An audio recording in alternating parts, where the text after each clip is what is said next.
வணக்கம் நேயர்களே, ஆயுத எழுத்திற்கு உங்களை வரவேற்பது நான் கார்கே. சட்டமன்ற தேர்தலுக்கு இடையில 9 மாதங்கள் இருக்கக்கூடிய சூழலில் அதிமுக தன்னுடைய தேர்தல் பிரச்சாரத்தை தொடங்கி இருக்கிறது. கட்சியினுடைய பொதுச் செயலாளர் இபிஎஸ் மேட்டுப்பாளையத்தில் தன்னுடைய தேர்தல் பிரச்சாரத்தை தொடங்கி இருக்கிறார். விவசாயிகளை சந்தித்தார், குறைகளை கேட்டறிந்தார். நம்ம ஆட்சிக்கு வந்ததும் உங்களுடைய கோரிக்கையெல்லாம் நிறைவேற்றுவோம் அப்படின்னு அவர்களிடம் வாக்குறுதிகள் எல்லாம் கொடுத்திருந்தார்.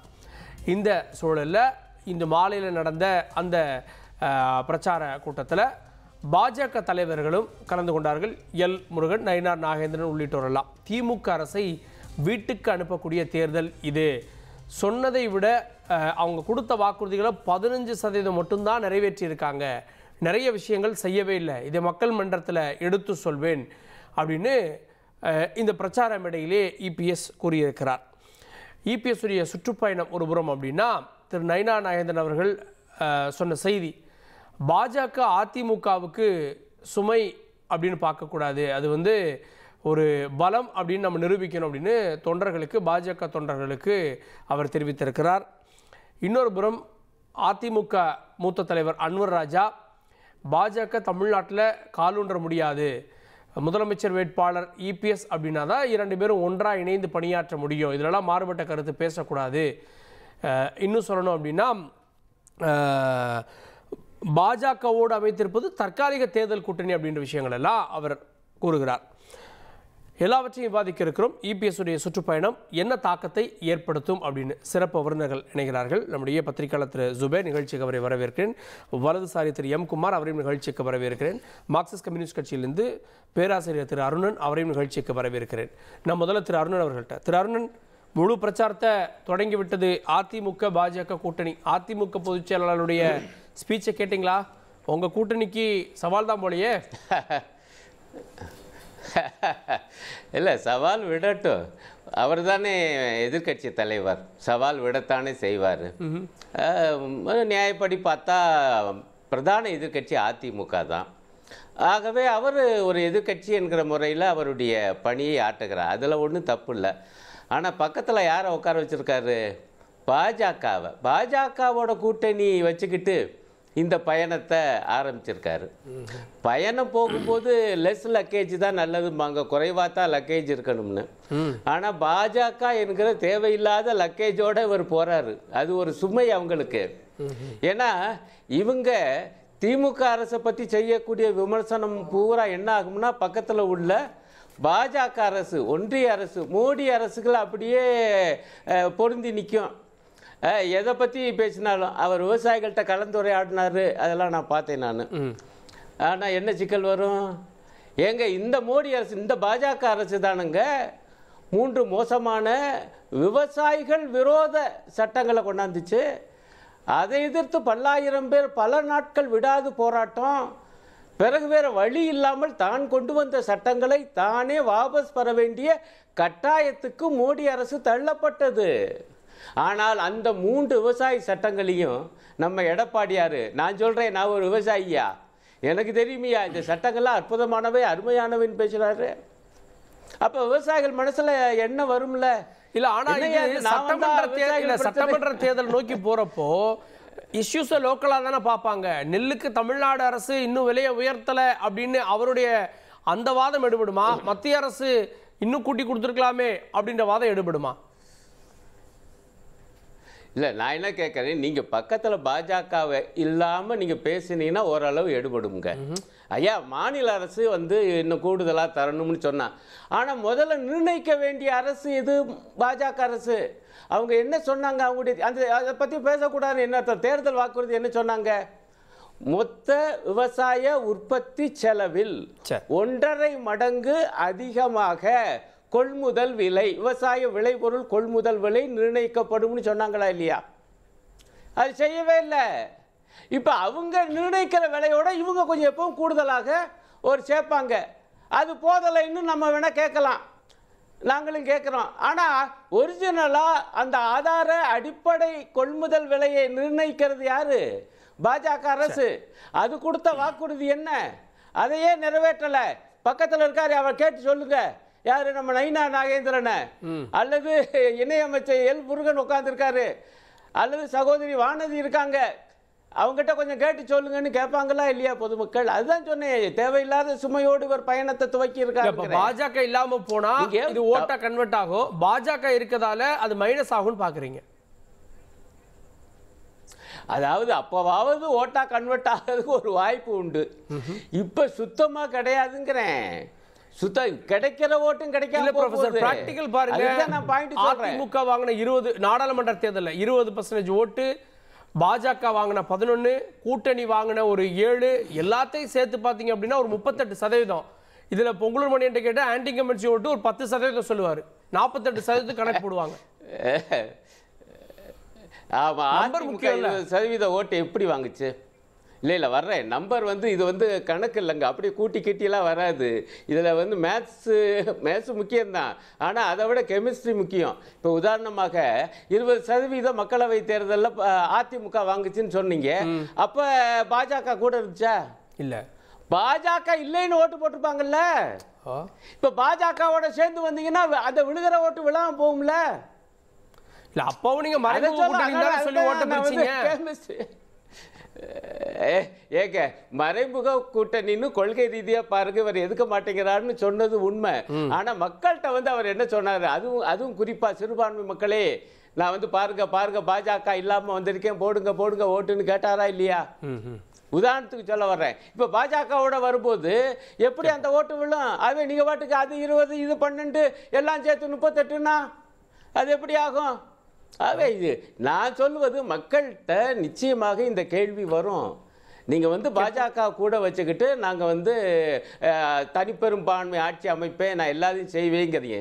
ஆனால் இந்த பாஜக தமிழ்நாட்டுக்கு என்ன செஞ்சிச்சு கூட வச்சிருக்கீங்களே, அவங்க அதை கேட்க மாட்டாங்களா?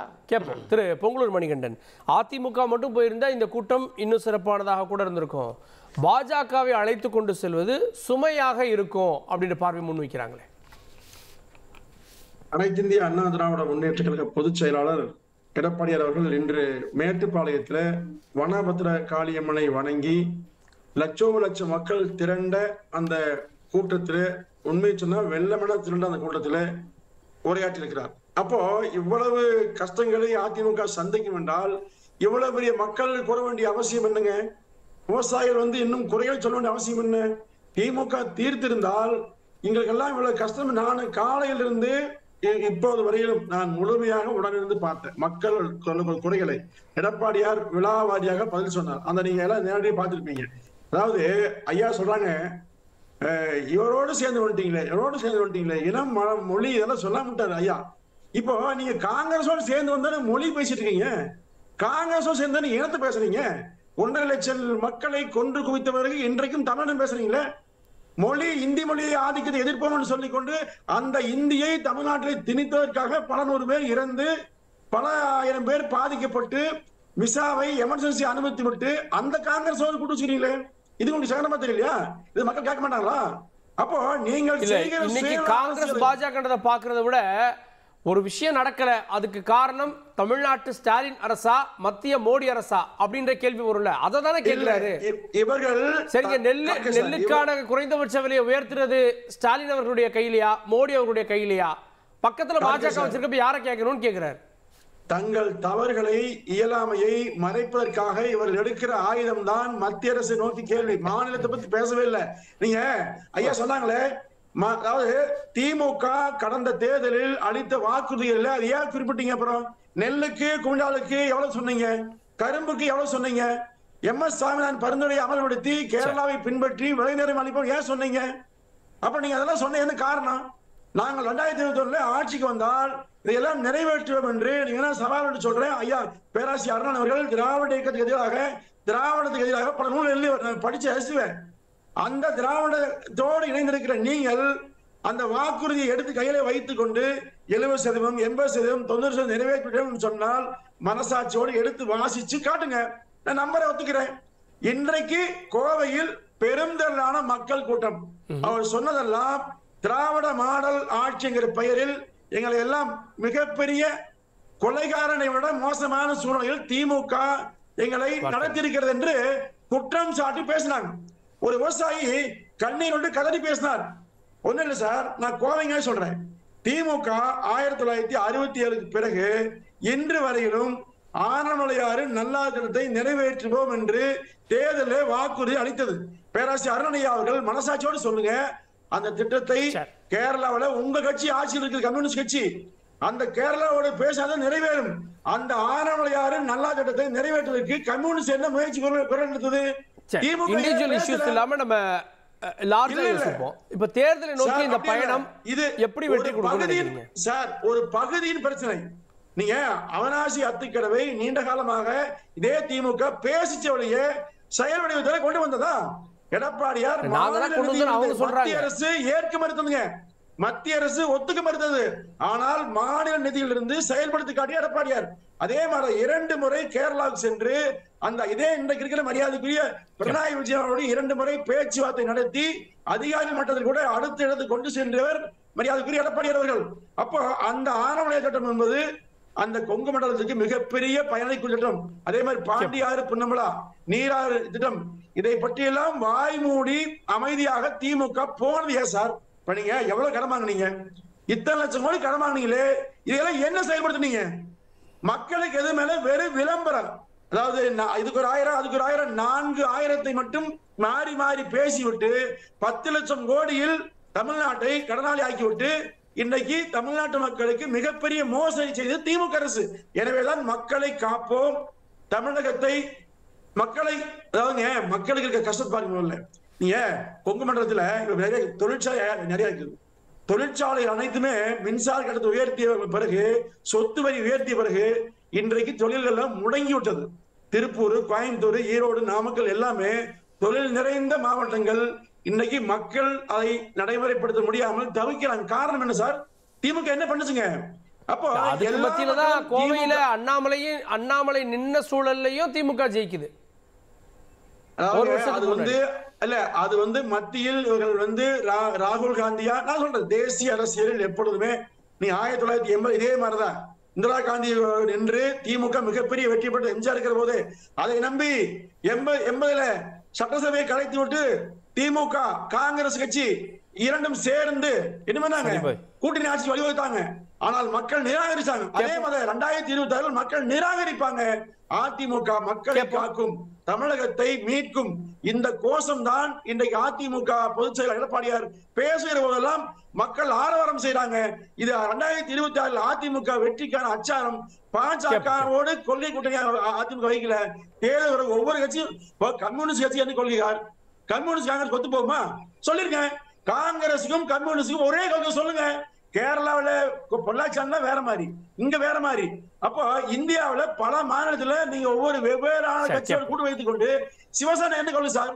சிவசேனாவோடு கம்யூனிஸ்ட் ஒத்து போகுதா? அப்போ இந்த மாதிரி ஒவ்வொரு முறையும் இப்படியே பேசி பேசி மக்கள் ஏமாற்றுறீங்க. தமிழ்நாட்டு மக்களுக்கு என்ன லாபம்? மக்களுக்கு என்ன பயன்? அதை சொல்லுகிறது அதிமுக. பொதுச் செயலர் எடப்பாடியா பேசுகிற ஒவ்வொரு வார்த்தையும் தமிழ்நாட்டு மக்கள் உணர்வாக நினைக்கிற வார்த்தை. அதை ஏற்றுக்கொண்டு 24 ஓகே. நான் திரு ஜுபேர் அவர்கள்ட்ட கோவையை தேர்வு பண்ணியிருக்கிறது முதல் சாய்ஸா, கூடி இருக்கக்கூடிய கூட்டம், இந்த ரெண்டும் ஒரு மெசேஜை 2011 தேர்தல் காலகட்டத்தினுடைய மெசேஜை இப்போ பார்க்கல. அதில் இல்லை 2011 அந்த அம்மா ஆட்சியில் இருந்தாங்க. அதுக்கு பிறகு அந்த கூடிய கூட்டம் அதெல்லாம் வந்து அன்னைக்கு அவங்க சென்டிமெண்ட்டாக ஒவ்வொரு தேர்தலும் ஒரு ஸ்ட்ராட்டஜி எடுப்பாங்க. அதனால் அந்த காலகட்டங்களை விட்டுருங்க. இப்போ இவர் இந்த மேட்டுப்பாளையத்தை தேர்ந்தெடுத்ததுக்கான காரணம் அவர் சார்ந்த பகுதி கொங்கு பகுதி. ரெண்டாவது பாஜக தன்னுடைய கூட்டணியில் இருக்குது. அந்த பகுதியில் பாஜகவும் கொஞ்சம் செல்வாக்காக வளர்ந்து கொண்டு வருகிறது. அப்போ அதெல்லாம் சேர்த்து முதல் நாளில் ஒரு பிரமாண்டமான ஒரு கூட்டத்தை காட்டணும் அப்படின்றதுக்காக அதை தேர்ந்தெடுத்திருப்பார்னு நான் நினைக்கிறேன். ஏன்னா தமிழ்நாட்டிலேருந்து அம்மாவுடைய அந்த சமாதியிலேருந்து ஆரம்பிச்சிருக்கலாம் பயணத்தை. எல்லாருமே அங்கே தானே ஆரம்பிக்கிறாங்க, தர்ம யுத்தமாக இருக்கட்டும், மற்றபடி விஷயமாக இருக்கட்டும். அதனால் அங்கேருந்து ஆரம்பிச்சிருக்கலாம். இல்லாட்டி தமிழ்நாட்டினுடைய தொடக்கமாக இருக்குது கன்னியாகுமரியிலேருந்து ஆரம்பிச்சிருக்கலாம். இப்போ மேட்டுப்பாளையத்தை அவர் சூஸ் பண்ணியிருக்கிறது அவர் சார்ந்த பகுதி, தனக்கு செல்வாக்கு உள்ள ஒரு பகுதியாக இருக்குது. முதல் நாளே வந்து ஒரு பெரிய பிரம்மாண்டமான கூட்டத்தை காட்டணும் அப்படிங்கிறதுக்காக அதை தேர்ந்தெடுத்திருப்பார்னு நினைக்கிறேன். இது ஏறக்குறைய தேர்தல் பிரச்சாரமாக தான் நான் பார்க்குறேன். இப்போ தேர்தல் பிரச்சாரத்தை அங்கே ஒரு பக்கம் திமுக தொடங்கி விட்டது, இந்த பக்கம் அதிமுக இப்போ ஆரம்பிச்சிருக்கு. அதை நோக்கி தான் இந்த பயணத்தை போட்டிருக்கார். ஃபர்ஸ்ட் ஷெட்யூல் 7 நாளோ 8 நாளோ போட்டிருக்கிறாங்க போல். இதில் என்னென்னா இப்போ இங்கே வந்து ஒரு கட்சி, அந்தந்த கட்சிக்கு தனிப்பட்ட ஒரு இண்டிவிஜுவலான ஒரு கூட்டம் இருக்கும், ஒரு அடையாளம் இருக்கும். ஆனால் அவர் முதல் நாளே வந்து கூட்டணி கட்சியான பாஜகவை கூப்பிட்றார். பாஜக தலைவர்கள் பார்க்குறாங்க. ஆனால் அதே தேசிய ஜனநாயக கூட்டணியில் இருக்கக்கூடிய டிடிவி தினகரனை கூப்பிடல. டிடிவி தினகரன் எங்களுக்கு அழைப்பு இல்லைங்கிறார். அப்போ இப்போ அதுலேயே ஒரு முரண்பாடு வருது. ஒன்றும் வந்து அந்த கூட்டணிக்குள்ளேயே ஒரு ஒற்றுமை இல்லாமல் தான் இருக்குது அப்படிங்கிற மாதிரினா நம்ம பார்க்க வேண்டியது இருக்குது. இப்போ டிடிவி தினகரன் சொன்ன ஸ்டேட்மெண்ட் தான் அது. என்ன வந்து நம்ம கூப்பிடல இந்த கூட்டணிக்கு. அப்போ முதல்ல ஒரு கட்சி பிரச்சாரத்துக்கு ஆரம்பிக்கணும், தனியாக தான் ஆரம்பிக்கணும். இப்போ திமுக ஆரம்பிக்குதான் திமுக தனியாக ஒன்றிணைவோம் வா அப்படின்னு அவர்கள் சார்ந்த நிர்வாகிகளை வைத்து தமிழ்நாடு முழுவதும் தன்னுடைய கேம்பெயினை ஆரம்பிச்சிருக்கிறாங்க. வீடு வீட்டுக்கு போகிறாங்க, நோட்டீஸ் கொடுக்குறாங்க, அரசினுடைய திட்டங்களை சொல்கிறாங்க, அவங்களுடைய வேலைகளை ஆரம்பிச்சிருக்காங்க. இப்போ எதிர்க்கட்சியாக ஆளுங்கட்சியினுடைய குறைகளை கூட்டி சுட்டி காட்டி இவர் ஒரு பிரச்சாரத்தை தொடங்குறார். இது தேர்தல் நேரத்துக்கு 6 மாதத்துக்கு முன்னாடி எல்லாரும் செய்யக்கூடிய விஷயம்தான். ஆனால் இதற்கு ஏன் கூட்டணி கட்சிகளை அழைத்தார்கள் அப்படிங்கிறது தான் இப்போ கேள்வியாக இருக்குது. நீங்க ஒரு உறுதிப்படுத்தப்பட்ட கூட்டணின்றது அமித்ஷா வந்ததால அதிமுக பாஜக மட்டும்தான். மற்ற எல்லாருமே இவங்க பாஜகவோட இருந்தாங்க, இங்கதான் வருவாங்கன்னு புரிதல். இன்னும் ஒப்பந்தம் எதுவும் கையெழுத்தாகல. நான் அதை கேட்கல, அதை சொல்ல ஒப்பந்தம் கையெழுத்து. நீங்க சொன்ன ஒப்பந்தம் கையெழுத்தாகல. அதிமுக பாஜக மட்டும்தான் ஒப்பந்தமா இருக்கு. ஆல்ரெடி அந்த கூட்டணியில பாமக இருக்கு, பாமக பிப்ளவா இருக்கு. ஆல்ரெடி எங்க வருவாங்கன்னு தெரியல. அமமுக அங்க இருக்கு. நான் அந்த கூட்டணி சம்பந்தமான பிரச்சாரம் இப்போ தேர்தல் நேரத்தில் அனைத்து கட்சி கூட்டத்தையும் கூட்டி அனைத்து கட்சி தலைவரும் ஏறி கூட்டணி தலைவர்களோட ஒன்றா பேசுறதுல வந்து மாற்றுக்கிறது கிடையாது. அதெல்லாம் இயற்கையாக நடக்கக்கூடிய விஷயம்தான். ஆனால் ஒரு கட்சி தன் பிரச்சாரத்தை தொடங்குவதற்கு கூட்டணி கட்சியை ஏன் கூட அழைத்து கொண்டு செல்கிறது அப்படிங்கிறதே ஒரு கேள்வியாக இருக்குது. அப்போ தன் பக்கம் இருக்கக்கூடிய ஒரு ஸ்ட்ரென்த்தை காட்டுறதுக்காக பார்க்குறாங்க. இந்த கூட்டம்லாம் வச்சு நீங்கள் வந்து முதல் நாளே ஒரு பெரிய கூட்டம் கூடும், அதில் வந்து எந்த மாற்று கருத்தும் கிடையாது. போக போக போக அடுத்தடுத்த நாட்களில் இந்த கூட்டம் அப்படியே தொடருமா, இந்த கூட்டம் வாக்குகளாக மாறுமா அப்படிங்கிறது முதல்ல பார்க்கணும். இவங்க எது நரேஷன் செட் பண்ணுறாங்க அப்படின்னா, அதிமுக பாஜக கூட்டணியை பெரும்பாலும் அதிமுகவினுடைய நிர்வாகிகள் ஏற்றுக்கொள்ளவில்லை அப்படிங்கிறதா உண்மை. நேற்று அன்வர்ராஜா அவர்கள் பேசிய கருத்துலேருந்து தெரியும். அடிமட்ட தொண்டர்கள் மத்தியிலும் பெருசாக ஜெல்லாகல. அந்த கூட்டணிக்குள்ளேயும் பாமக ஒரு இருப்பிடவாக இருக்குது. இந்த பக்கம் டிடிவி தினகரன் இன்னும் ஜெல்லாகாமல் இருக்கிறாரு. இந்த மாதிரியான சூழ்நிலையில் ஒரு 6-7 மாதத்துக்கு முன்னாடியே ஒரு நடைபயணத்தை அவர் தொடங்கி இருக்குது. என்ன நடக்குதுன்னா, இந்த கூட்டத்தை காட்டுறார், பெரிய மாசை காட்டிட்டு மக்கள் ஏற்றுக்கிட்டாங்க இந்த கூட்டணியை அப்படின்னு ப்ரூஃப் பண்ணுறதுக்காக இந்த கூட்டணியை இப்போ இந்த பயணத்தை தொடங்கியிருக்காரு நான் பார்க்குறேன். ஆனால் இது வந்து அடுத்தடுத்த நாட்களில் இந்த பயணத்தின் இருக்கக்கூடிய கூட்டம் இருக்குமா, இதே போல் வீரியமாக இருக்க மதுரையில் இருக்குமா, உசிலம்பட்டியில் இருக்குமா, கன்னியாகுமரியில் இருக்குமா? எப்பவுமே ஆன்டி கமென்சி ஓட்டுன்னு ஒன்று இருக்கும். அது எந்த தலைவர்கள் வந்தாலும் போவாங்க. அப்போ கூட்டத்தை பற்றி நம்ம சந்தேகப்பட தேவையில்லை. இல்லை, கூட்டத்தை வைத்து அது ஓட்டாக மாறுமாங்கிறது. ஏன்னா 2019 டிடிவி தினகரன் போனப்போ பார்த்துட்டு போனோம் கூட்டம். அங்கே இருக்கக்கூடிய மதுரையெல்லாம் மரத்துலையெல்லாம் ஏறிட்டு இருந்தாங்க. மிகப்பெரிய ஒரு எழுச்சி இருந்தது. ஆனால் அவர் அந்த வெற்றி பெற முடியலையே. அப்போ கூட்டம் எப்படி சேர்க்குறாங்க எல்லா கட்சிகளுங்கிறதுக்கு ஒரு ஃபார்முலாவும் இருக்குது. அப்போ அந்த கூட்டத்தை வைத்து மட்டும் நீங்கள் அந்த கூட்டம்லாம் ஓட்டுகளாக மாறிடுமா? எந்த கட்சிக்கு நான் விதிவிலக்கு சொல்ல, நான் எல்லா கட்சியிலும் கூட்டத்தை எப்படி சேர்க்குறாங்கிறது எல்லாருக்கும் தெரியும். ஒரு கூட்டம் பெரிய கிரௌடு கூட்டுறாங்கன்னா நீங்கள் எப்படி சேர்க்குறாங்க, எதெல்லாம் கொடுக்குறாங்க, எதெல்லாம் கொடுத்து கூட்டி வர்றாங்கிறது. அது நான் வந்து அதிமுக கூட்டு சொல்ல, எல்லா கட்சிகளும் கூட்டத்தை அப்படி தான் சேர்க்குறாங்க.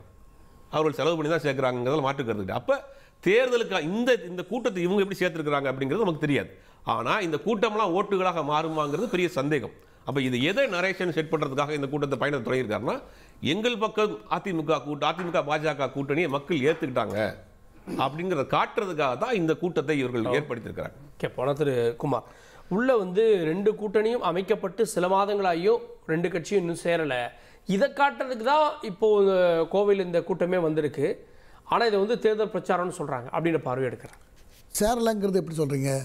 தொண்டர்கள் எங்கே ஜெல்ல இருக்காங்க, எங்கே ஒன்றா போராட்டம் பண்ணியிருக்காங்க. இப்போ தானுங்க ஆரம்பிச்சிருக்கு, இதுதான் ஃபர்ஸ்ட் கூட்டம். அந்த கூட்டத்துக்கு அவங்க வந்திருக்கிறதே சார். இது திமுக அரசை கண்டித்து இங்கிருந்து தொடங்கக்கூடிய பிரச்சாரமா, அதிமுக பாஜக 2 பேரும் ஒன்றா இணைஞ்சு செயல்படுங்கன்னு சொல்லக்கூடிய பிரச்சாரமா?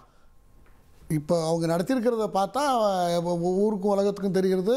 அவங்க 2 பேரை வரவழைச்சு சகோதரர் கேட்குறாரு, எப்படி கூட்டணி கட்சிகளை கூப்பிடுறதுல என்ன தப்பு இருக்கு? அது எல்லாரையும் கூப்பிடல, எல்லாரையும் கூப்பிடலாங்கிறதுக்கு காரணம் அது அதிமுகவுக்குள்ள டிடிவி தினகரனுக்கும் ஓபிஎஸ் சசிகலா அம்மையார் இவங்களுக்கு எல்லாத்துக்குள்ளே அவங்களுக்குள்ள அவங்க எல்லாரும் தானே அதிமுகவில் இருந்தாங்க. அவங்களுக்குள்ள சில மனக்கசப்புகள் இருந்தது, எல்லாத்துக்கும் தெரிஞ்ச விஷயம்தான்.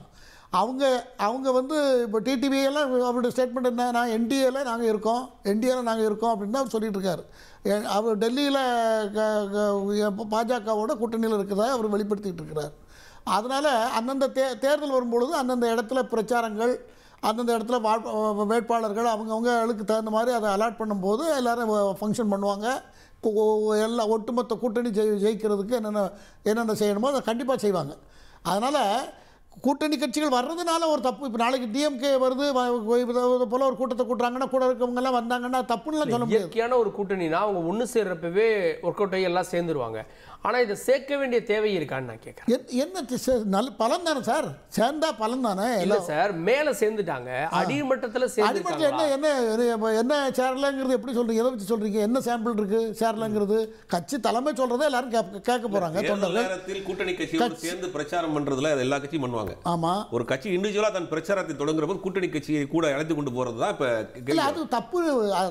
எந்த ஆஸ்பெக்ட்ல நீங்க தப்புன்னு சொல்றீங்க? அப்படி தப்பா இருந்தால் இல்ல, ஒவ்வொரு கட்சிக்கும் ஒரு இண்டிவிஜுவாலிட்டி இருக்கு இல்லையா, ஒரு கொள்கை இருக்கு. இது வந்து கூட்டணி கொள்கை இருக்கு இல்லையா, கூட்டணியினுடைய தேர்தல் நேரத்தில் மட்டும்தான் கூட்டணி அதிமுகவுடன் சொல்லிட்டு அதிமுக பிரச்சார கொள்கை கூட்டணி மாதிரி ஒண்ணாவே பயணிக்கிறீங்களே, அதெல்லாம் கூட்டணி அந்த கூட்டணி என்டிஏ கூட்டணி ஜெயிக்கணும்.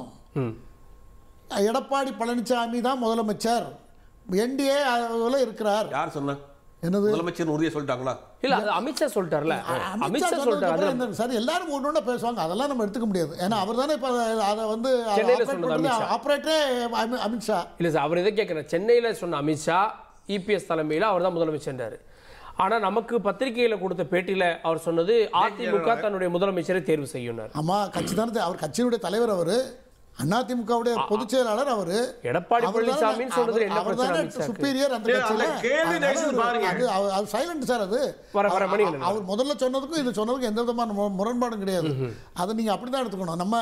நமக்கு பார்க்கறதுக்கு கண்ணாடி எந்த கண்ணாடி போட்டு பார்க்குறோமோ அதுக்கு அந்த மாதிரி தெரியும் சில நேரங்களில். நான் சொல்ல வர்றது என்னென்னா, இப்போ நடந்துக்கிட்டு இருக்கிற விஷயம் வந்து அதை ஒரு மக்கள்கிட்ட நல்ல ஐக்கியமாக இருக்கிறோம், கூட்டணி பாஜக அதிமுக இன்னும் பல கட்சிகளோடு சேர்ந்து நாங்கள் கடந்த காலங்களில் மத்திய அரசோட கூட்டு வைத்து மத்திய அரசை எதிர்க்காமல் இருந்து மத்திய அரசோட இணக்கமான என்னென்ன தமிழ்நாட்டுக்கு சேர வேண்டியதுகளை என்னென்னலாம் நாங்கள் சேர்த்தோம் கடந்த காலங்களில் அப்படிங்கிறத விழாவாரியாக அவர் பட்டியலிட்டு பிரச்சாரத்தை அழகாக ஆரம்பித்திருக்கிறார். எக்கச்சக்கமான கூட்டம் கூடியிருக்கிறது.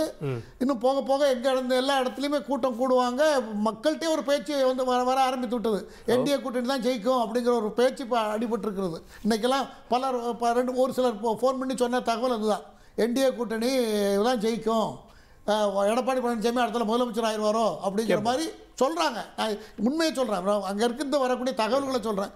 அது அந்த சிம்டம்ஸ் இப்போவே தெரிகிறதுங்கிறேன். ஏன்னா திமுக மேலே ஏகப்பட்ட ஆன்டி இன்கம்பரன்சி இருக்கிறது. எல்லா இடத்துலையும் மைனஸ் டிஎம்கே எதில் எடுத்தாலும் மைனஸ்.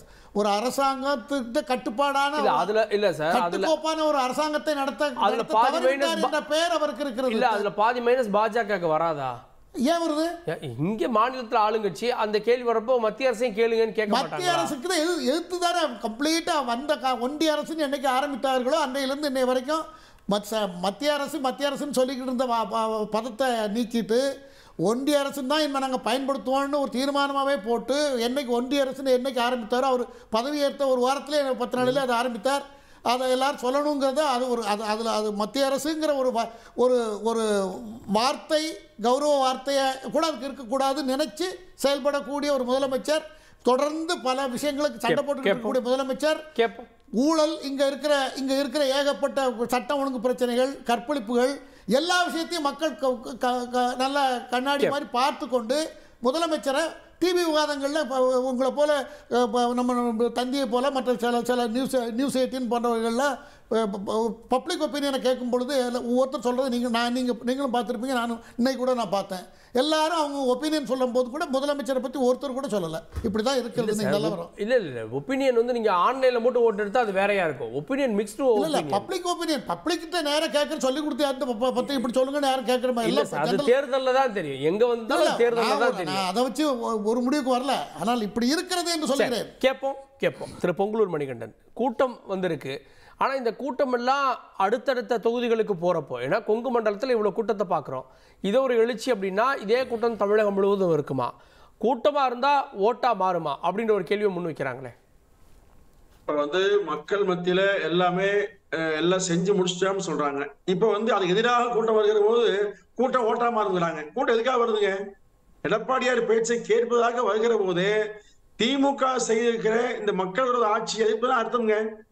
கடந்த காலத்துல ஸ்டாலின் தான் வர்றாரு, விடுதலை தர போறான்னு சொன்னீங்களா? இப்ப பேசுங்க, ஸ்டாலின் தான் வந்தாரு, தமிழ்நாட்டுக்கு விடுதலையே தந்தாருன்னு சொல்லுங்க. ஏன் பேச மாட்டேங்கிறீங்க? அடுத்த வருஷத்துக்கு ஏன் போடுறீங்க? அப்போ உங்களுக்கே உங்க மேல நம்பிக்கை இல்ல. வீடு வீடா போறான்னு சொல்றீங்க. ஏன் மக்கள் தேடி வந்து விருப்பம் செய்யல? அப்போ எந்த அளவுக்கு பலகீனம் திமுக இருக்குது. இப்ப இந்த விஷயம் சார் கார்கே சார் அடிக்கடி சொல்றாங்க. அமித்ஷா அவர்கள் பேட்டி நம்முடைய நாளில் வந்தது. அதாவது அடுத்து தமிழ்நாட்டில் யாருடைய ஆட்சிகிறார்? அப்போ தெளிவா சொல்றாரு, என்டிஏ கூட்டணியுடைய ஆட்சிகிறார். ஆமா, என்டிஏ கூட்டணி கட்சிகள் சேர்ந்து ஆட்சி அது. அப்போ அதிமுக தனித்து ஆட்சி அமைக்குமா அல்லது நீங்க எல்லாம் சேர்ந்து கூட்டணி அரசா அப்படின்னு கேள்வி வரல. மூன்றாவது பாத்தீங்கன்னா முக்கியமான விஷயம், முதலமைச்சர் வேட்பாளராக நீ பிஜேபி வருவாங்கன்னு கேக்குறாங்க. இல்ல அதிமுக இருந்து வருவான்னு சொல்றாங்க. இது என்ன குறைங்கல? அப்போ அதிமுக வருவான்னு சொன்னா எடப்பாடி பழனிசாமி இல்லையா என்ற ஒரு கேள்வி கேட்டுக்கோங்க. அப்ப அவன் சொல்லியிருப்பார், இல்ல இல்ல எடப்பாடி பழனிசாமி தான் சொல்லியிருப்பார். அப்போ அந்த கேள்வியை கேட்காத தவறு. இந்த கேள்வி எழுதி கொடுத்து கேட்கப்பட்டதா அல்லது நேரடியாக கேட்கப்பட்டதான்னு தெரியல. அப்போ இந்த மாதிரியான ஒரு குட்டையை குழப்புகிற விஷயத்தை தொடர்ந்து திராவிட முன்னேற்ற கழகமும் அணியை சேர்ந்தவர்கள் பரப்பிட்டு வர்றாங்க. மிக தெளிவாக அதிமுக சொல்லிக் கொண்டிருக்கிறது, அதிமுக தலைமையில் தான் ஆட்சி, கூட்டணி ஆட்சி என்ற பேச்சுக்கு இடமில்லை. அப்ப மீண்டும் மீண்டும் சொல்றாங்க.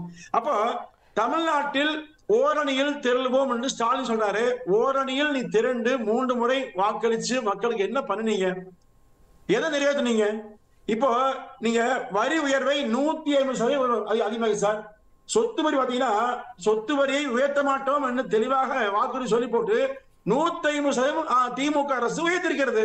சார் எல்லா இல்ல சார், எல்லா ஆட்சியிலும் சொத்து வரி உயர்ந்திருக்கு, மின் கட்டணம் உயர்ந்திருக்கு. அதிமுக ஆட்சியில 10 ஆண்டுகள்ல 3 முறை உயர்ந்திருக்கு சார். சார் நீங்க தேர்தல் வாக்குறுதியை மிக தெளிவாக குறிப்பிட்டு விட்டு சொத்து வரியை கொரோனா காலத்துல மக்கள் பாதிக்கப்பட்டிருக்காங்க, உயர்த்த மாட்டோம் சொல்லிவிட்டு உயர்த்தினீங்களே. அந்த கேள்வி கேட்டா மின்கட்டணம் பாத்தீங்கன்னா வெறும் 300 ரூபாய் வந்த வீட்டுக்கு 3000 வருது சார். வாடகை வீடு கூடிய பெரிய பெரிய அவதிப்படுறாங்க. அப்போ மக்களை காப்போம், தமிழகத்தை மீட்போம் என்கிற கோஷம் என்பது இந்த திமுக ஆட்சி தொடர்ந்தால் மிகப்பெரிய ஆபத்து என்பதை மக்களே உணர்த்துறாங்க. நீங்க கோவில் கூடி கூட்டம் கோவில் வருவீங்க, அடுத்து விழுப்புரம் பாரு, நீங்க ஒவ்வொரு மாவட்டம் பார்க்க போறீங்க. இப்ப இந்த கூட்டத்துக்கே திமுக அலறுது, பயம் வந்துருச்சு. ஏன்னா மக்கள் திமுக எதிராக கூடுவதை பார்த்து திமுக பயப்படுது சார். கோவில் மட்டும் சார், உண்மையிலே எடப்பாடியார் அந்த பத்திரகாளியம்மன் கோயில் இருந்து இந்த மேட்டுப்பாளையம் வருகிற வரைக்கும் அவரால் நடந்தே வர முடியல. அவ்வளவு மக்கள் திரள். எங்கே சொன்னாலும் மக்கள் நீங்கள் மீண்டும் வந்தாதான் தமிழ்நாட்டை காப்பாற்ற முடியும் என்று ஆண்களும் பெண்களும் அப்படி கெஞ்சுறாங்க. அப்போ இவ்வளவு மோசமான ஒரு சூழலை உருவாக்க காரணமான திமுக தன் தவறை மறைப்பதற்காக கூட்டணி கட்சிகளும் கூட வைத்துக் கொண்டு இன்றும் மீண்டும் மீண்டும் திமுகவுக்கே ஆதரவு பேச என்ன காரணம்? எந்த கொள்கையில் பேசுறீங்க? என்ன கொள்கை? மோடி எதிர்ப்பு என்ற ஒன்றை மட்டும் மையப்படுத்திக் கொண்டு பேசியலானால் நிச்சயமாக 2020 மிகப்பெரிய ஏமாற்றம் வரும். கேப்போம். திரு அருணன், திமுக கூட்டணிக்கு இந்த கூட்டத்தை பார்த்து பயம் வந்து விட்டது, அலற தொடங்கி விட்டாங்க அப்படின்றார். அதிமுக ஆதரவாளர் அப்படித்தான் பேசுவார். அது சொல்லிட்டு போட்டோம். ஆனால் அவர் எழுப்ப சில பிரச்சனைகளை பற்றி நான் கருத்து சொல்ல விரும்புகிறேன். அவர் என்னை பார்த்து சொன்னார், அந்த காலத்தில் திராவிட இயக்கத்தை பற்றி எதிர்த்து எழுதினவர் அருணன், அதெல்லாம் படிச்சிருக்கேன்னு சொன்னார். எதிர்த்து எழுதுனது உண்மை. அதுவும் எந்த பாணியில் எழுதுனேன் என்பதெல்லாம் அவருக்கு தெரியும். திராவிட இயக்க கோட்பாடுகளுக்கு நீங்கள் உண்மையாக இருக்கணும். இல்லை இதில் இருக்கீங்க, ஆனால் அதில் இல்லை, இப்படித்தான் எழுதியிருப்பேன் ஒன்று. அப்போ அடுத்து அவர்கிட்ட சொல்கிறார், இப்போ நீங்கள் ஒரு திராவிட கட்சியோடு சேர்ந்துட்டீங்க அப்படிங்கிறார். அப்போ அண்ணா திராவிட முன்னேற்ற கழகம் திராவிட இயக்க கட்சி இல்லையா?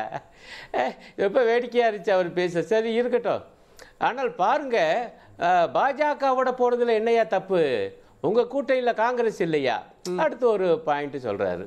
நான் கேட்குறேன், காங்கிரஸ் மாநில அரசுகளை 356 வச்சு கலைச்சது உண்டு. ஆனால் என்னைக்காவது ஒரு மாநிலமே இல்லாமல் ஆக்குச்சா? மாநிலமே கிடையாது. ஜம்மு காஷ்மீர்னு ஒரு மாநிலம் இருந்துச்சு கார்கே, இன்னைக்கு இல்லை. 2019 6 ஆண்டுகளாக இல்லைங்க. உலகத்தில் இந்த கொடுமை எங்கேயாவது நடந்தது உண்டா? உள்ள ஒரு மாநிலமே இல்லை. இப்போ வித்தியாசம் இல்லையா ரெண்டுக்கு இடையில? ஒன்றும் இல்லைங்க. இப்போ எந்த அளவுக்கு இவங்க மதவெறியை கலப்புது பாஜக. நான் பழைய கதைக்குள்ளே போகலை, பாபர் மசூதி இடிப்புல இருந்தெல்லாம் வரல. இங்கே மதுரையில் பக்தர்கள் மாநாடு அப்படின்னு ஒன்று போட்டாங்க. முருக பக்தர்கள்னு. அது வந்து சங் பரிவார மாநாடு தான், சங் பரிவார மாநாடு தான். அந்த மாநாட்டில் போடப்பட்ட தீர்மானங்களை எங்களால் ஏற்க முடியாது என்று இதே அதிமுக சொல்ல வேண்டி வந்துச்சு. அங்கே ஒரு மோசமான உறுதிமொழி எடுத்தாங்க, நேரங்கிறது அதுக்குள்ளே போகலை. அது எங்களுக்கு உடன்பாடு இல்லை என்று இதே அதிமுக சொல்லிச்சு. நாங்க எந்த அளவு நெருங்கணுமோ நெருங்குவோம், எங்க கொள்கைக்கு ஆபத்துனா நாங்க விலகிடுவோம், கூட்டணியை விட்டு கூட வெளியே வருவோம் அப்படின்னு தானே ஆர்பி உதயகுமார் சொல்றாரு.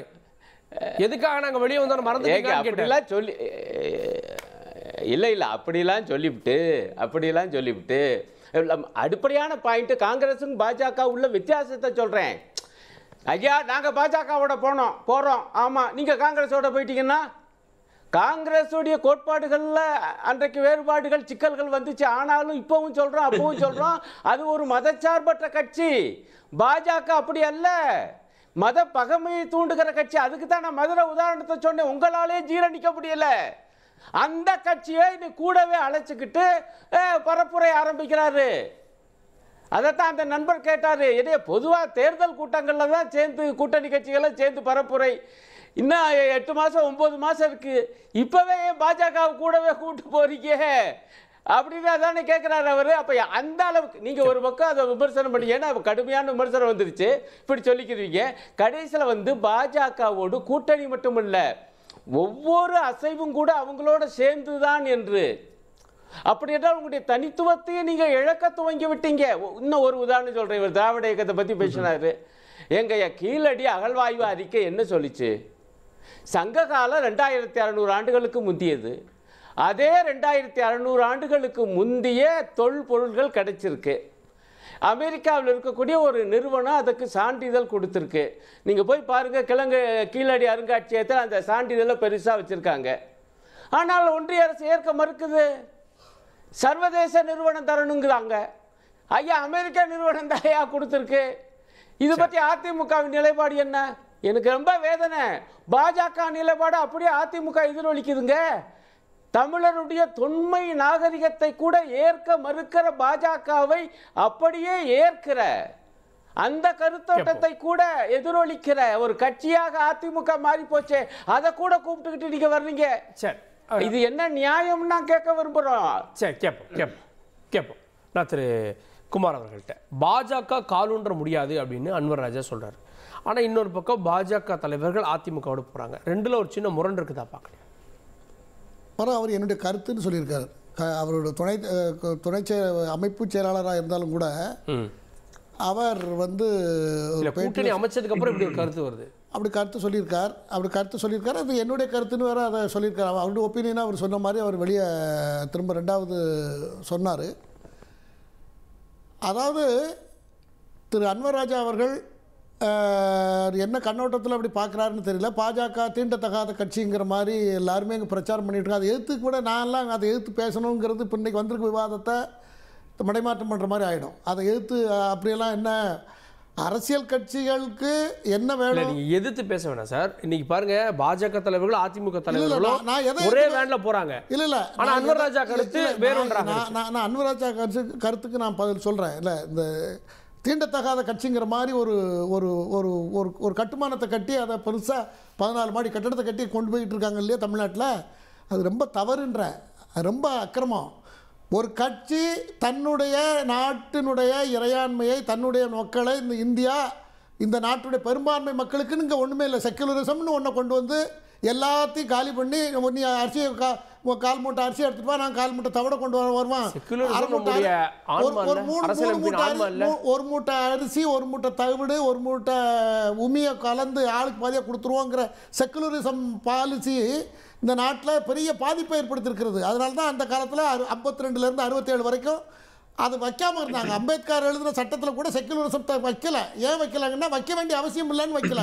ஆனால் திரும்ப அதை கொண்டு வந்து இன்சிஸ்ட் பண்ணதுனால அதனால அந்த அந்த மக்களுடைய உணர்வுகளை காப்பாற்ற வேண்டிய பொறுப்பு பாஜக இருக்கிறது. பாரதிய ஜனதா கட்சி ஆரம்பிக்கப்பட்டதுடைய நோக்கமே அதுதான்.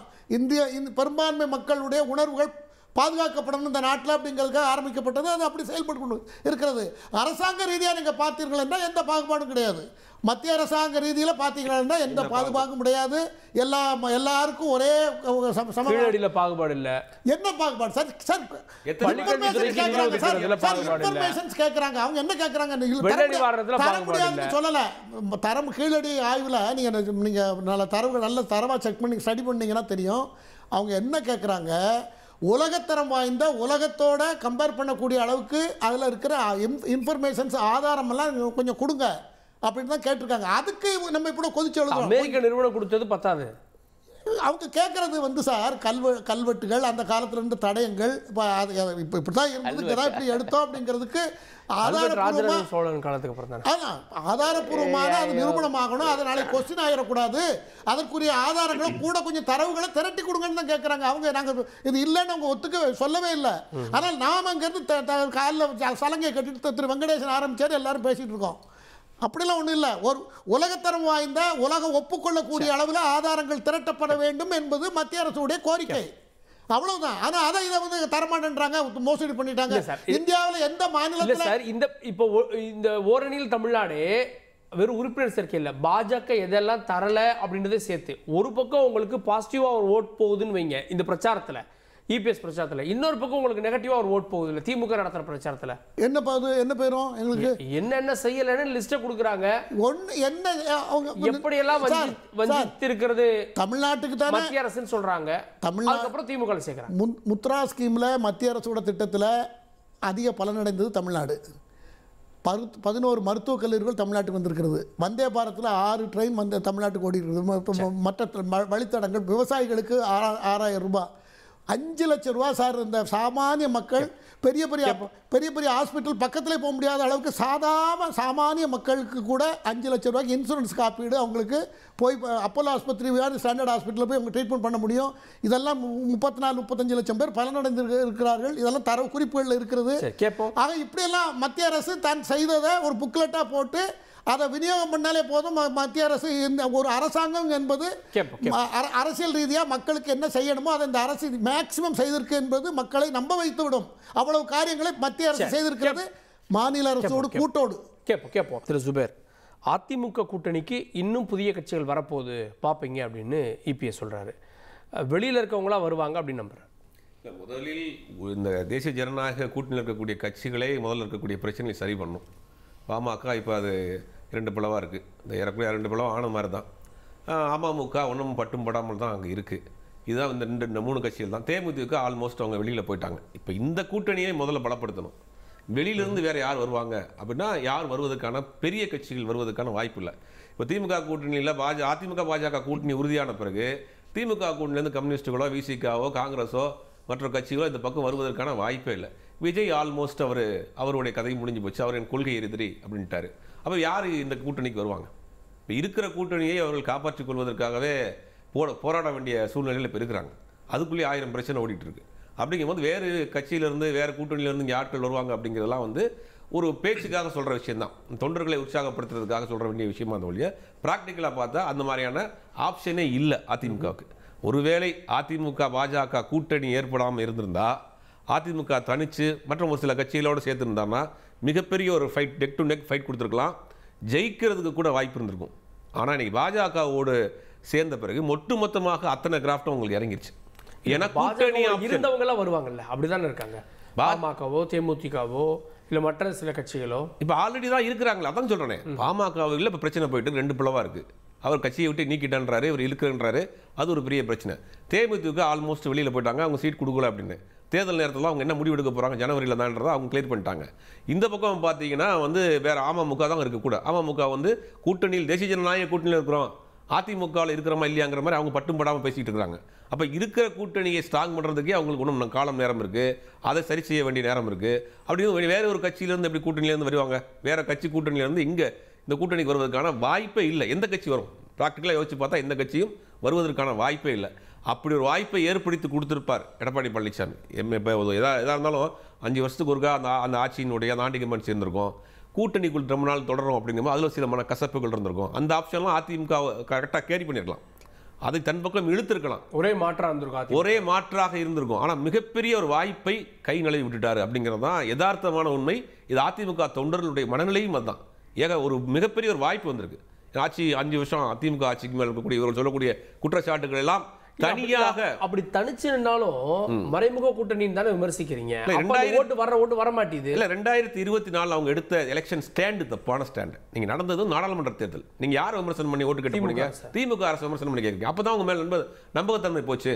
2024 முழுக்க திமுக அரசாவை எதிர்த்து நீங்க ஒரு மிகப்பெரிய ஒரு பிரச்சாரத்தை பாஜக இல்லாமல் பெரும் கூட்டணியோட போயிருந்தாங்கன்னா இவங்க சொல்ற அத்தனையும் நடந்திருக்கும். இப்ப மக்கள் மத்தியில் ஒரு பெரிய அதிருப்தி. ஏன் நீங்க பாஜக கூட்டணியில் சேர்ந்தீங்க? ஏன் பாஜக கூட்டணி விட்டு வெளியே போனீங்க? குறைந்தபட்சம் அந்த மக்களுக்கு எக்ஸ்பிளைன் பண்ணணுமா இல்லையா? எதுக்கு நீங்க கூட்டணி விட்டு வெளியே போனீங்க? எதுக்கு கூட்டணியில் சேர்ந்தீங்க? 2 நாளைக்கு முன்னாடி வரைக்கும் நான் பாஜக கூட்டணியில் இல்லைங்க, திரும்ப என்ன கேட்காதீங்கன்னாரு. 2 நாள் கழிச்சு பார்த்தா பாஜக கூட்டணி அனௌன்ஸ் பண்றாங்க. ஒரு நாள் பாஜக கூட்டணி இல்லைன்னு திரும்ப சொல்லிட்டு இருந்தாங்க. 2 நாளைக்கு பிறகு பாஜக கூட்டணி கன்ஃபார்ம் ஆகுது. ஏன் சேர்ந்தீங்க? ஏன் விலகுனீங்க? அது மக்களுக்கு தெளிவுபடுத்தணுமா? இல்லை கம்பெனி அது ஒரு எம்டி மாற்றி ஒரு மேனேஜரை மாற்றி இன்னொரு மேனேஜர் தூக்கி போடுறதுக்கு இல்லை திமுக அகற்றுறதுக்கு எந்த தியாகத்தை வேணா பண்ணுவோன்றாங்களா அதிமுக? அதுதான் இல்ல. நீங்க பாஜக கூட்டணி இல்லைன்னு திரும்ப சொல்லிட்டு இருந்தீங்களே, சொன்ன பிறகும் இந்த கூட்டணி வைத்த பிறகுதானா மக்களுக்கு மட்டும் அதிமுக தொண்டர்களுக்கு மிகப்பெரிய ஷாக்கு தானே அது. ஓகே சார், அதுக்கு வேற ஒரு காரணம் இல்லை. ரொம்ப சிம்பிள். ஜனநாயக முறைப்படி அந்த இயக்கங்கள் நடைபெறுகிறது என்றுதான் அர்த்தம். அதுக்கு பொருள் கட்சியில ஒரு குரூப் வேண்டாங்கோ சொல்றது போல இல்ல சார். நீ சொல்றது ஜனநாயக முறைப்படினா எல்லாத்தையும் கேட்டுட்டு கூட்டணி வைக்கிறது. ஆமா, அது அவசரமா கூட்டணி வச்சாங்க. அதுல முன்னால எம்ஜிஆர் மாதிரி ஒன் மேன் பவர் இருக்கிற பார்ட்டியில அவர் என்ன சொன்னாலும் சரி தான். கலைஞர் மாதிரி இருந்தா சரி, ஜெயலலிதா மாதிரி இருந்தா சரி. மற்ற பார்ட்டிகள் எல்லாம் எல்லாத்துக்குமே அவங்களுக்கு முக்கியத்துவம் இருக்கும். கம்யூனிஸ்ட்லாம் ஒரு முடிவு எடுக்கணும்னா பொலிட் பியூரோ வரைக்கும் போய் முடிவு எடுக்கணும். அந்த மாதிரி ஆமா அப்படியெல்லாம் இருக்கிறது. அதனால எல்லா கட்சியிலையும் எல்லாத்தையும் அனுசரித்து எடுக்க வேண்டிய முடிவுகள்ல இந்த மாதிரி இருக்கத்தான் செய்யும். அதனால அது ஒரு பெரிய ஒரே ஒரு உதாரணம் திருமாவளவன் வந்து இப்ப நேற்று வரைக்கும் முந்தா நாள் வரைக்கும் அவரை பத்தி நம்ம ஏன் பேசல? கம்யூனிஸ்டுகள் என்ன பேசியிருக்காங்க? அவங்களுடைய கருத்தை தான் பேசுகிறாங்க. அவங்க அதுக்காக நாளைக்கு திமுகவோட இருக்க மாட்டாங்கன்னோ அல்ல அங்கே தான் இருக்க போகிறாங்கன்னோ நம்ம சொல்ல முடியாது. என்ன வேணாலும் ஆகும். 2-3 மாதம் டைம் இருக்கிறது. ஓகே திரு அருணன், இது என்ன தாக்கத்தை ஏற்படுத்தும் இந்த சுற்றுப்பயணம்? 8 மாதம் இருக்கு. ஒரே வரி. இது நான் அதான் ஏற்கனவே சொன்னேன். பாஜகவை பக்கத்தில் வச்சுக்கிட்டு இவர் திமுக அரசை விமர்சனம் செய்வது எந்த ஒரு தாக்கத்தையும் ஏற்படுத்தாது. மாறாக இவருக்கு கிடைக்கக்கூடிய ஓட்டுகளையும் இவர் இழக்கப் போகிறார். இப்போ கூட பாருங்க, பாஜக ஆதரவாளர் வந்து கீழடி அகழ்வாய்வு அறிக்கையை நிராகரித்தது சரிதான் என்று அதை வந்து நியாயப்படுத்தி பேசுறாரு. அந்த அறிக்கையை தயார் பண்ண தொல்லியல் நிபுணர் அவரை போய் பயன்படுத்துறீங்க, அதுவே தவறு தான் நான் சொல்லியிருக்கேன். நண்பரே பாருங்க, அவர் பேசும்போது நான் அமைதியா இருந்தேன். என் பதில் சொல்ல விடுங்க. இது வந்து இல்லை வேணும்னே நொண்டிச்சாக்கு. இதெல்லாம் வந்து இன்னும் மேற்கொண்டு என்ன ஆதாரம் வேணும்? இருக்கிற ஆதாரத்தை தான் நான் கொடுத்துருக்கேன். அந்த அடிப்படையில் தான் நான் முடிவு சொல்லியிருக்கேன். அந்த தொல்லியல் நிபுணர் உங்க அதிகாரி தான் சொல்லியிருக்காரு, அமர்நாத் ராமகிருஷ்ணா. அவரை போய் மோடி அரசு பந்தாடுது. ஒவ்வொரு ஊரா தூக்கி போடுறீங்க. கேவலமா இல்ல? தமிழ்நாட்டு நாகரிகத்துடைய தொன்மையை வந்து அவங்க அந்த அளவுக்கு இல்ல தொன்மையான நாகரிகம் நிரூபிக்கப்படுது.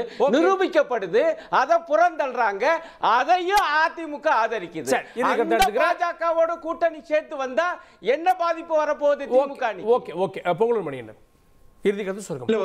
ஒரு குடும்பத்தின் பிடியில் சிக்கிக் கொண்டிருக்கிற திமுக தமிழ்நாடு ஆட்சி இவற்றை ஜனநாயகம் பெயரில் மக்களை ஏமாற்றிக் கொண்டிருக்கிற நிலையிலிருந்து மீட்க வேண்டும்.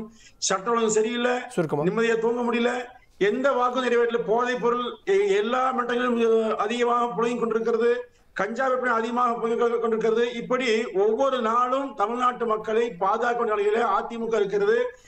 எந்த வாக்குறுதியும் மக்களுக்கு நிறைவேற்றாமல் விலைவாசிகள் மூலமாக மக்களை கஷ்டப்பட்டுக் கொண்டிருக்கிற இந்த அரசை மக்களை பாதுகாக்கின்ற வகையில் அதிமுக கையில் இருக்கிறது. 2026 போன விஷயங்க அரணியா வந்து பதிலே சொல்ல எதையே சொன்னாரு. கேரள அரசோடு பேசுனீங்களா? பதிலே சொல்ல. அப்போ தமிழ்நாட்டு மக்களை மோசம் செய்கிற திமுக அரசை வீட்டுக்கு அனுப்புவதற்காக எடப்பாடி தலைமையில் 2026 மிகப்பெரிய வெற்றி அதிமுக அளிக்கும், மக்களை பாதுகாக்கும், தமிழ்நாட்டை மீட்குங்க. ஓகே சுபேர், இல்ல இந்த கூட்டணி ஒரு பொருந்தாத கூட்டணி. மக்கள் பின்னுக்கு தள்ளி இருக்கோம். இப்போ இந்த கூட்டணியை வந்து மக்கள் கண்டிப்பாக புறக்கணிப்பார்கள் தான் நான் நம்புறேன். ஏன்னா இது வந்து ஆரம்பத்திலிருந்தே கொள்கை ரீதியாக மாறுபட்ட ஒரு கூட்டணியா இருக்கு. தொடர்ந்து கட்சிக்குள்ளேயும் சர்ச்சைகள் போயிட்டு இருக்கு. வரக்கூடிய 2026 தேர்தலில் கண்டிப்பாக இந்த கூட்டணியை மக்கள் புறக்கணிப்பார். நிச்சயமாக அந்த கூட்டணி வலுப்பெறும். ஏன்னா தேமுதிக கண்டிப்பா என்டிஏல தான் சேரப்போகிறது. பாட்டாளி மக்கள் கட்சி ராமதாஸ் அவர்கள் அவர் மகன் அன்புமணி லீட் பண்றாரு, அது நடக்கும். ஆகையினால கூட்டணியில ஒரு பிரச்சனை இல்லை. பொறுத்து பார்க்கலாம் இந்த சுற்றுப்பயணம் என்ன தாக்கத்தை அரசியல்ல 2026 தேர்தலில் ஏற்படுத்த போகுதுன்றதை பொறுத்து பார்க்கலாம். விவாதத்தில் இணைந்த விருந்தினர்களுக்கு நன்றி. பார்த்தவங்களுக்கும் நன்றி நேயர்களே. தொடர்ந்து இணைந்தீர்கள் தந்தி தொலைக்காட்சியுடன்.